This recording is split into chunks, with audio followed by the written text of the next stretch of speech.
Hello students, कैसे हैं आप? उम्मीद है आप अच्छे से होंगे। जैसा कि आप जानते हैं, लास्ट टाइम हम किए थे मैथमेटिक्स एट्थ चैप्टर फर्स्ट किए थे रेशनल नंबर्स के बारे में। मैंने पूरा वीडियो दिया था, रेशनल नंबर्स क्या होते हैं, उनकी प्रॉपर्टीज़ बोले थे हम। इनवर्स, मल्टीप्लिकेटिव इनवर्स के बारे में डिस्कस किए हुए थे हम। Additive inverse, multiplicative identity, additive identity, associativity, closure law और कम्यूटेटिविटी ऑफ रेशनल नंबर किए थे हम।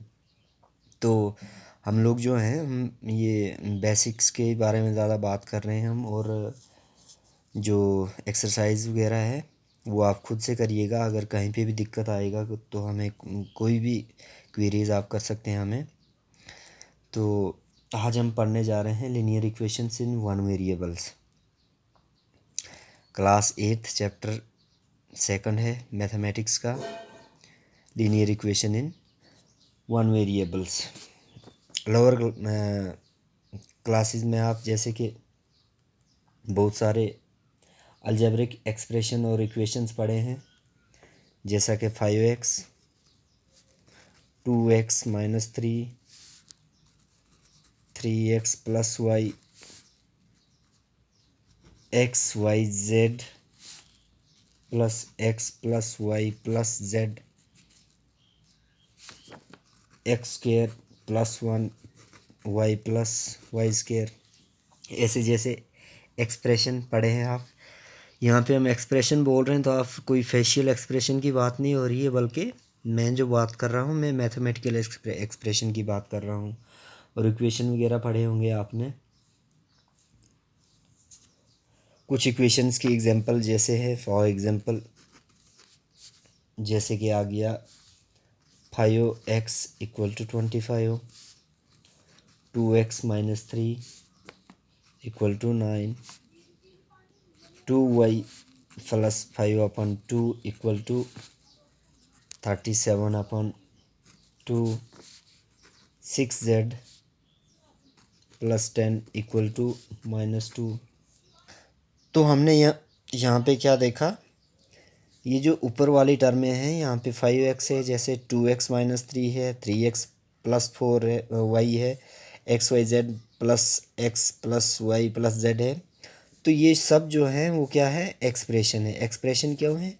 यहाँ पे कहीं से भी हमें कहीं भी इक्वेलिटी का साइन दिख ही नहीं रहा है, तो इसका मतलब ये क्या है, एक्सप्रेशन है, मैथमेटिकल एक्सप्रेशन, ना कि फेशियल एक्सप्रेशन। तो हम बोल सकते हैं कि ये चीज़ें जो हैं वो एक्सप्रेशन हैं। और ये वाली 5x equal to 25, 2x minus 3 equal to 9, 2y plus 5/2 equal to 37/2, 6z plus 10 equal to -2। तो ये वाले जो हैं इनको हम इक्वेशंस बोल सकते हैं और इनको बोल सकते हैं हम एक्सप्रेशन। अच्छा, अब इन एक्सप्रेशन में जैसे आपके पास है 5x, 2x minus 3, 3x plus 1 ले लो, 3y minus 7, 12 minus 5z, 5/4, x minus 4 plus 10। ये वाले एक्सप्रेशंस को हम बोल सकते हैं these are linear expression. Expression means mathematical expression. And x square plus 1, y plus y square, 1 plus z square plus z cube. These are not linear expression, mathematical expression. अब बात आ गई, आपको स्टूडेंट्स पूछ सकते हैं, अरे ये भी तो ऐसे ही हैं लिखे हुए और इनमें क्या दिक्कत है जो ये लीनियर एक्सप्रेशन और ये नहीं है। तो हाँ, हम बोल सकते हैं ये लीनियर एक्सप्रेशन है और ये लीनियर एक्सप्रेशन नहीं है। पॉलिनोमियल्स में आप पढ़े होंगे कि लीनियर पॉलिनोमियल क्या होता है, क्वाड्रेटिक पॉलिनोमियल क्या होता है, क्यूबिक पॉलिनोमियल क्या होता है, एंड हायर पावर। हाँ, पावर की बात आ गई। पावर क्या होती है, जैसे यहाँ पे आपने देखा वेरिएबल, इन एक्सप्रेशंस के साथ वेरिएबल क्या है, एक्स वाई। हमने देखा कि वेरिएबल की पावर हर एक जगह यहाँ पे जो है वो 1 है। मीन्स हर एक वेरिएबल की पावर जो है वो क्या है, 1 है। तो हम इन एक्सप्रेशंस को बोल सकते हैं लीनियर एक्सप्रेशन। जैसे पॉलिनोमियल में किए थे हम कि ऐसी पॉलिनोमियल जिनकी डिग्री मीन्स पावर, वेरिएबल की पावर जो है वो अगर 1 हो, ऐसे पॉलिनोमियल्स को लीनियर पॉलिनोमियल्स कहते हैं। और एक्सप्रेशन की बात है तो जहाँ पे जिस वेरिएबल की डिग्री अगर 1 हो तो इनको हम लीनियर मैथमेटिकल एक्सप्रेशन कहते हैं। और दूसरी बात यहाँ पे जो देख सकते हैं, जैसे आप x² + 1, यहाँ पे जो वेरिएबल की पावर >1 है यानी 2 है, स्क्वायर है, y+y², 1+z+z² + z³, इसका डिग्री जो है, वेरिएबल की डिग्री जो है वो >1 है। तो इसलिए हम बोल सकते हैं these are not linear expression. तो क्योंकि हमारा टॉपिक ही, हमारा चैप्टर ही जो है वो क्या है, लीनियर इक्वेशंस इन 1 वेरिएबल। मतलब जो है लीनियर इक्वेशंस किसमें एक ही वेरिएबल हो और वो एक्सप्रेशन जो हो, इक्वेशंस जो हों वो क्या है, लीनियर इक्वेशंस होनी चाहिए। जैसे कि हम अब लिख सकते हैं लीनियर इक्वेशन 2x - 3 = 7। ये जो है इसको बोलेंगे हम लीनियर इक्वेशन। अब ये वाला जो है एक्स, इसके साथ टू के साथ जो एक्स लगा है इसको बोलते हैं द वेरिएबल। ये जो है, ये वाला बीच में जो ब्रिजिंग का काम कर रहा है इसको बोलते हैं हम इक्वलिटी। तभी जाके ये जो है ये इक्वेशन बनेगी, क्योंकि इसमें इक्वलिटी का साइन है। और कुल मिला के ये जो बनेगी इसको हम बोलेंगे इक्वेशन। ठीक है, अब इसको हम एक्सप्रेशन नहीं बोल सकते हैं, ये क्या बन गई, इक्वेशन। अब इस इक्वेशन में 2 साइडें हैं, मीन्स ये एक तराजू है, बीच में ये क्या है, इक्वलिटी का साइन है। एक साइड तराजू का ये आ गया और एक साइड ये आ गया। इक्वलिटी के इस वाली साइड को हम कहते हैं लेफ्ट हैंड साइड, यानी जो 2x - 3 जो है इसको हम कहते हैं लेफ्ट हैंड साइड।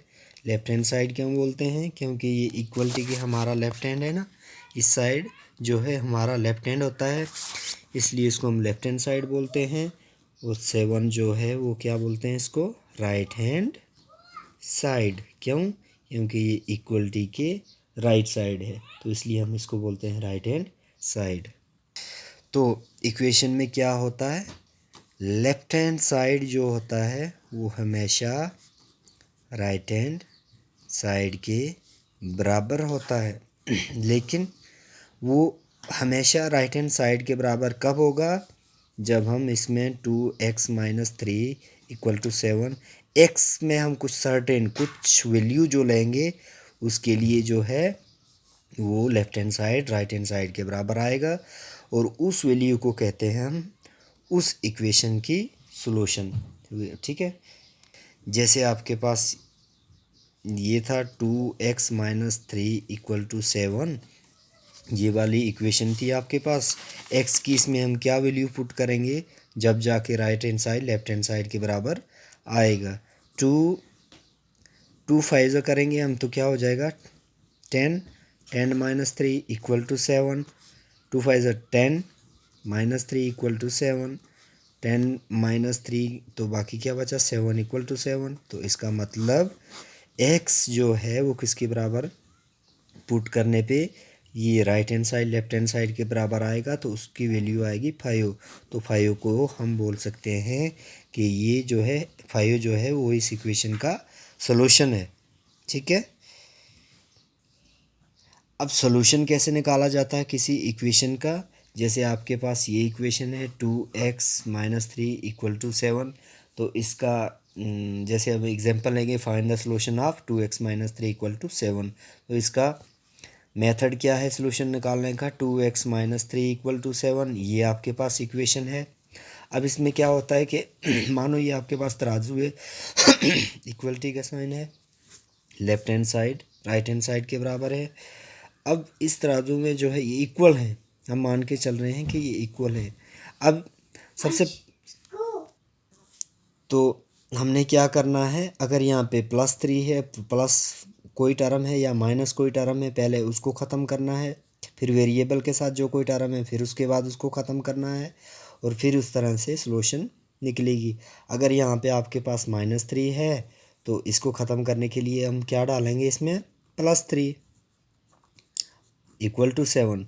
अब ये मानो तराजू लेके जा रहे हैं हम, अगर इसमें हमने 3 डाला तो अगली साइड भी 3 डालना पड़ेगा, तब जाके ये बराबर में आएंगे। ठीक है, 3 इस साइड डालने पे और 3 इस साइड डालने पे हमें कोई फ़र्क नहीं पड़ेगा।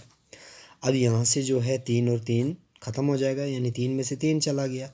2x = 3, 7 + 3 कितना हो जाएगा, 10।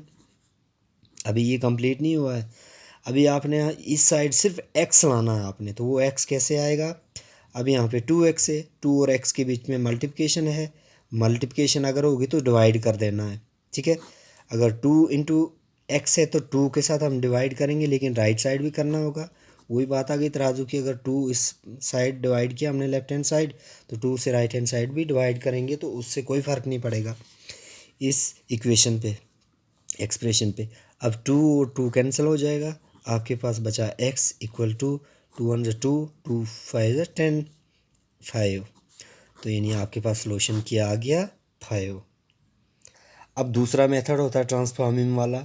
अब जैसे ये आपके पास इक्वेशन है 2x = अब यहाँ पे क्या लेना, अब अगर पीछे इस टर्म में आपके पास -3 था, तो -3 जो है बॉर्डर पार जाके, बॉर्डर पार मतलब इक्वलिटी के पार जाके ये क्या हो जाएगा, अगर पीछे -3 था तो आगे जाके ये +3 हो जाएगा। 2x = 7 + 3। अब यहाँ पे ऐसा नहीं करना, अगर ये मैंने यहाँ पे आगे +3 तो ये मतलब यहाँ पे भी आप कुछ करोगे लेफ़्ट साइड, ऐसा नहीं करना, क्योंकि यहाँ पे हम डायरेक्ट ट्रांसफॉर्म कर रहे हैं इसको। तो 7 प्लस ये 10 हो जाएगा। अब यहाँ पे 2 × x है, 2 × x है। अब 2 यहाँ पे मल्टीप्लिकेशन में था, तो ये बॉर्डर पार जाके यानी इक्वलिटी के पार जाके डिवाइड में हो जाएगा 2। x = 2 1 2, 2 5 10। x की वैल्यू कितनी आ गई, यहाँ पे भी वही सेम आई इस मेथड से। तो किसी भी मेथड से हम इक्वेशंस को सॉल्व कर सकते हैं। Thank you. इसी तरह हमारी वीडियो देखते रहिएगा। Thank you.